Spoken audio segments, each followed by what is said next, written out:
If you're formally employed and receive a regular salary, then you're doing very well and beating inflation every month.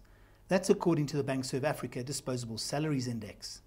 If I compare it to about this time last year, is around about 8%, and accounting for inflation, that's sort of just under a 3% real increase.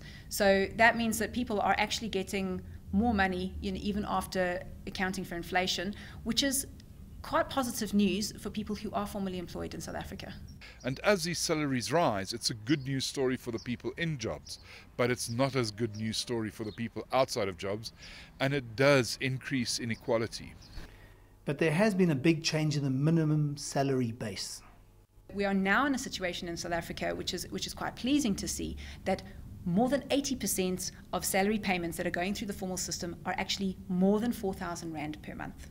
Whether the salary increases can be maintained or not depends on which sectors the formally employed operate in. For example, telecommunications, banking, South Africa is very good at those sort of services. Where it's not sustainable at the moment is in the commodities and the heavy industry arena. However, on the upper end, there are concerns also about the country's public sector, which accounts for a large proportion of formally employed people. It's estimated that the total public sector salary bill swallows up some 14% of all government spend. People in South Africa that have jobs don't understand how lucky they are in a global or even in a local context, because there seems to be a disconnect in South Africa between the reality what the economy is facing and the reality what many people in jobs in the formal sector, in the bigger companies and government have and get as pay.